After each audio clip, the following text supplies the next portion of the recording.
My friend. Asha.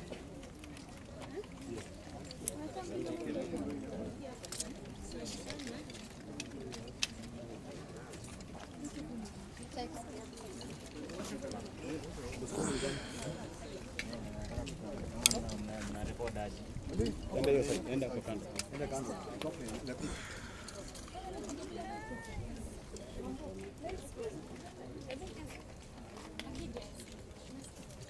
Bonga.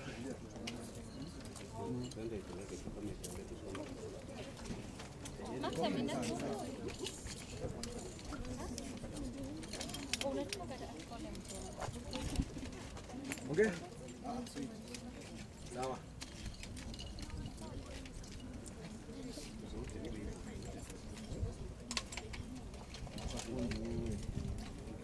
Fundi. Nataka wewe fundi niko na kesi na wewe kwanza. Mimi niko na kesi na wewe, waje kusema niko. Fundi hapa hatuwezi.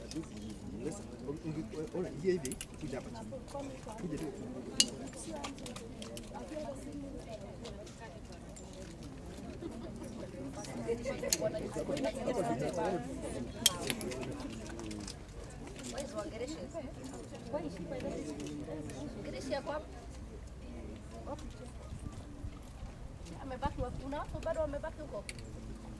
I don't know.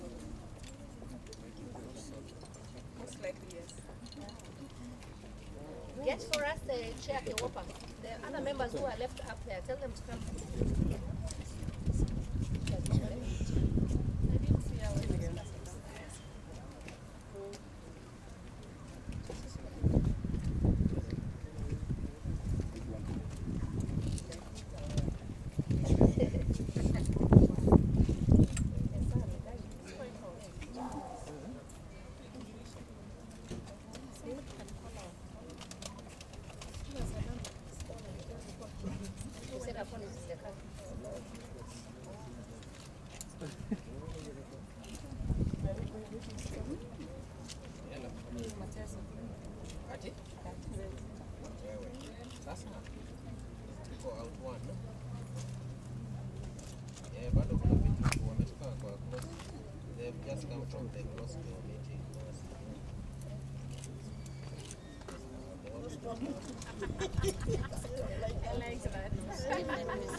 Order members.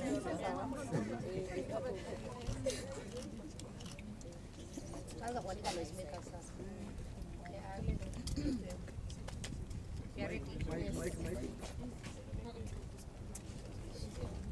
Watu wawili Unaweza songa katikati, madam. Chair help, Yes. chair to walk. Unasema nisonge katikati? Yes, yes, yeah. Change, just the swap, yeah. Hapo.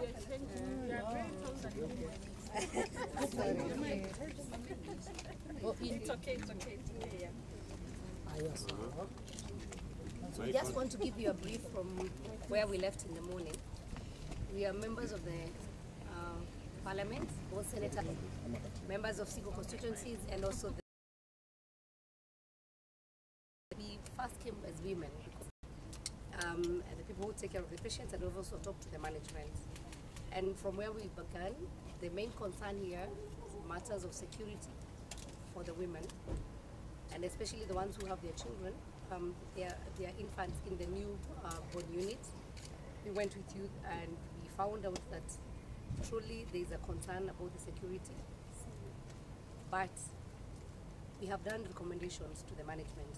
One is that when these women they are all over, and we have also been made to understand why some of them are on that floor, others on ground floor, others on the first floor. Is because of the numbers.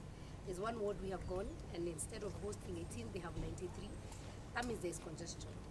And we are also calling upon the public, because this is meant to be a referral hospital, and that means there are supposed to be serious cases coming in. We might be, as a way forward, we stick Kenyatta to be a referral hospital so that we avoid the numbers. And this is again calling upon the county government, especially now Nairobi County, that such cases of normal delivery or the cold and flus and other things that happen that can be handled in the office or hospitals of other lower levels can be handled there, because the numbers here, Kenyatta cannot be able to handle.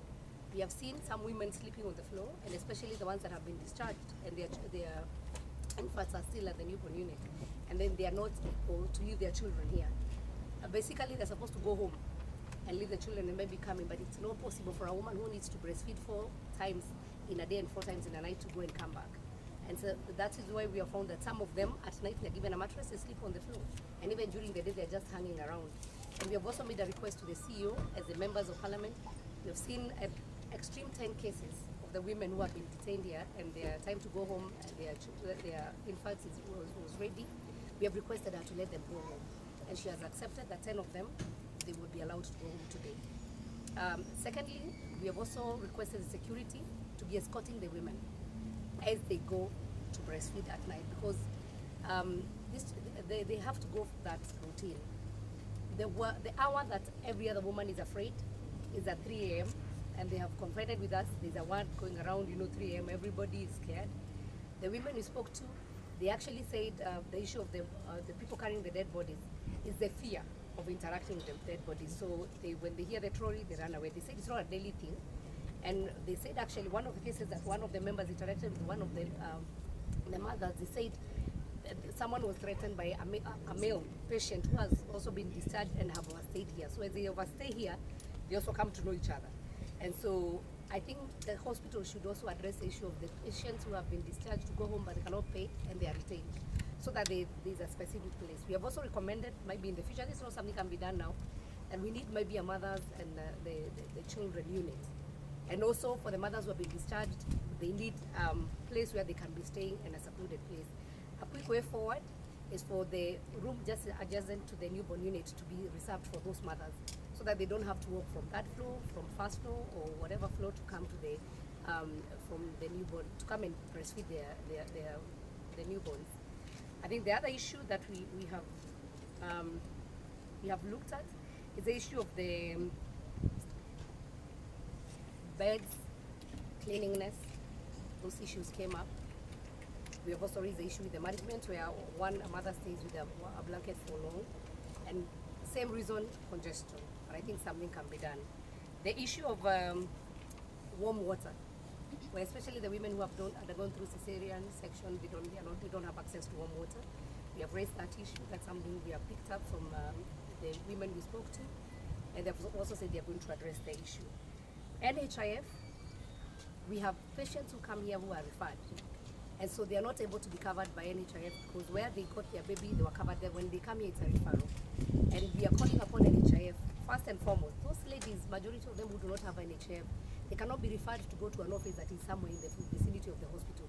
They need to up their game, and we're also asking NHIF to fast track the issue of covering the newborn when the child is born, because currently they're on transition. I think they need to try to fast track, because currently they're covering the mother but not the child, and they need to fast track that so that the child and the mother, both of them, are well covered. And they don't have to wait for the mothers in that office that is down here. They should go to the ward. And as a way forward, I think women should register. Every woman who is being admitted at the maternity, if they do not have the NHIF, they should register so that they also benefit. Finally,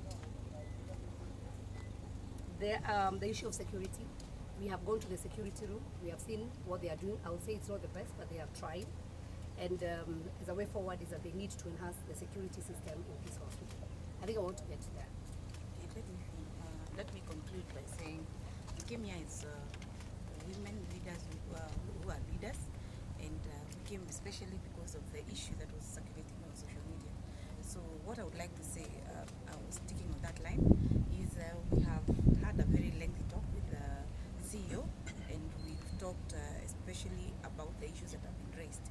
So as members of parliament, because I'm sure all those women are Kenyans, and as members of parliament, we have decided that we are going to bring to you the women will call. We'll give numbers that the women will call, because we need to get that investigation done and completed, so that we can be able to, even if security is being beefed up, we can be able to deal with matters that have been raised, and so that the women can calm down and feel that we were on their side while they needed us most. So we will give numbers where they can call.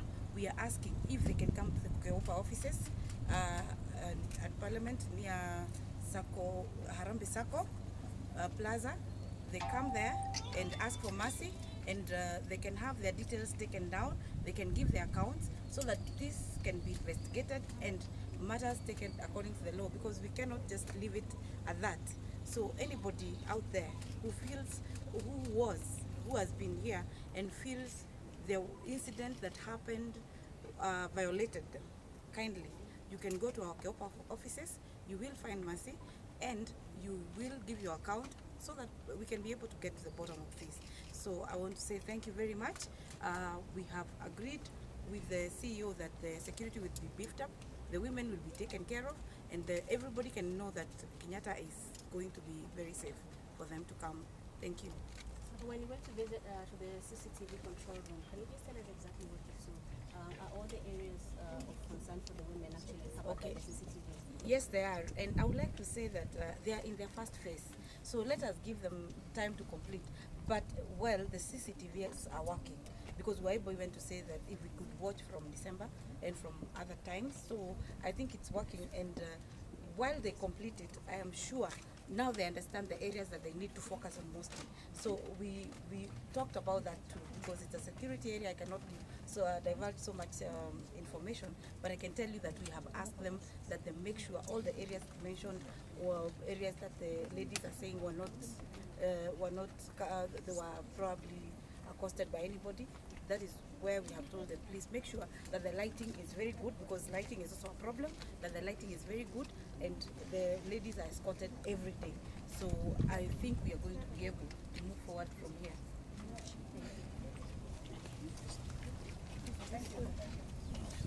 Mama County. Yes. Say something. Passaris. Mama County, Nairobi.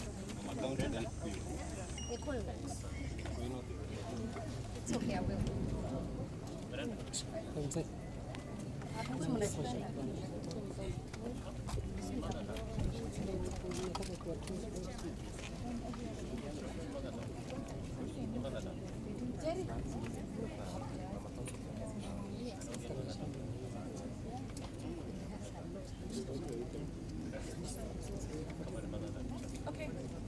Let's go.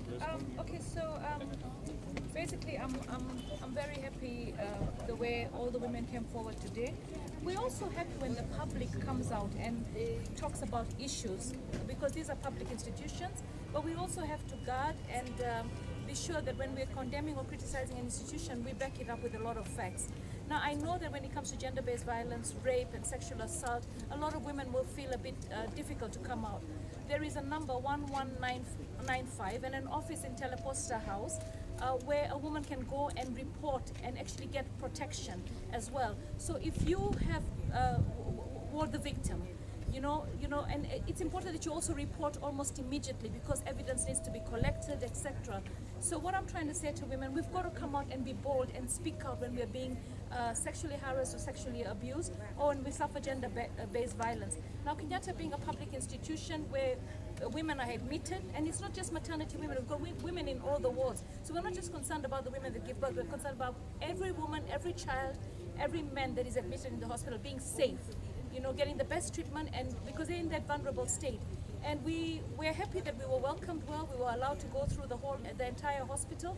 I believe that if the complaints come forth and investigations are done, which the hospital has also called for and we are also calling for, that, you know, if there are, we will be able to bring the culprits to book, you know. But as I said, when it comes to sexual assault, rape, it's important important that if you're a victim, that you report within 24 hours, because it's necessary. The government has put in place a lot of gender desks where women can report these cases, and as I said, 1195 at Teleposta House takes complaints for women, so please come out, report, so we can address the issue. And in terms of security in the hospital, I mean, it's a phase that has been done. It's only 30% that's been accomplished, but at least it's happening, you know. And in terms of feeling safe or unsafe on the corridors, I mean, generally, the hospital says it's because when you've had a cesarean, you might be weak, but the women themselves, because they hear it, that, you know, you might not be safe if you don't walk alone. But I believe that with us here and the hospital, we're all working towards ensuring that our celebrated hospital like Kenyatta continue being celebrated, not just in Kenya, but in the entire region. So, you know, as the health committee, I think we're working with them. And as far as I'm concerned, the county hospitals have really got to step up, because Kenyatta Hospital is doing the job that they should be doing, which is actually straining the hospital as well. And we want to thank the media for being here and basically covering this particular case, which is of a public concern. Thank you very much. I think the last item, the CEO is here if you want to speak to her. I was here on Wednesday just on a different case where I had a child from my county who was admitted for reconstruction surgery. And when I visited the ward, the children ward, I discovered that they have a play place, but they didn't have a television. And I said, next time I visit the hospital, so if the women are around, we can present also the TV for the children, because we are also adding value, not just coming to condemn, but we also want to add value. Because this is a referral hospital, and sometimes the children spend a lot of time here. So we'll be presenting a television set to the doctor in charge and to the CEO, so that the children can be able to watch and play games there. Thank you. We can hear from the CEO. CEO kwanza muulize maswali kabla yake. I'm not so sure I have much to say today, other than to really thank the women representatives who have come to be with us today. I think that is all I have to say for today. And just to say what we did yesterday is ongoing. I think I mentioned that we invited investigations, and that is what is going on. Despite the fact that we have not received complaints initially, we promised that we were going to invite the DCI, and that is what we have done. I think that is all. Let's allow investigations to go on, and then we can talk about it. What's the timeline for the NA report?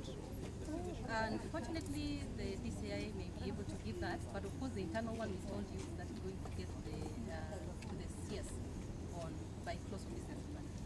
Yes, we also seen an alert that you might be required to go to face the health committee on Friday. Fine, if it comes, I mean, that is my committee. We'll be able to present ourselves and present the cases and facts. Maybe what are the immediate measures that, from the general situation that maybe as a hospital, apart from the investigation part, the changes you are going to make? As I said yesterday, is that we have come a long way, and we have actually made a lot of strides in security. So we'll keep improving as we go forward. When the DCI? Immediately. We have written to them. And as I said, is that I would like the DCI to talk for himself in that line. I'll talk for what is happening in India. Your remarks yesterday didn't seem to go well with so many people who concluded that you were dismissing the complaint without even giving a chance for investigations, or at least saying you're going to take action. They got to write dismissing in time. It's unfortunate because we read sometimes what we want to read, but the truth of the matter is I say we have not received complaints, which is a fact. We have not received any complaints. I have a very big file with me whereby we get incidences, and we have not received one on red. That's what I was saying. But I say we are not dismissing. That is why we have called the investigation. Thank you. Okay, we just want to hand over the TV. This we are donating to the children.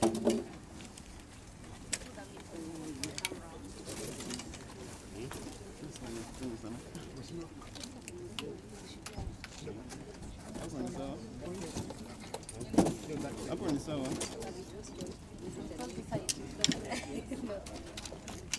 Passaris Hisi asioni ya watoto. The children's ward.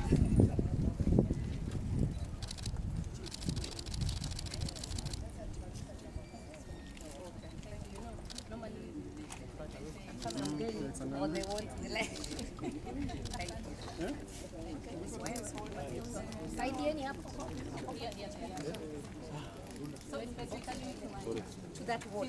The water line is yes, so it should be right.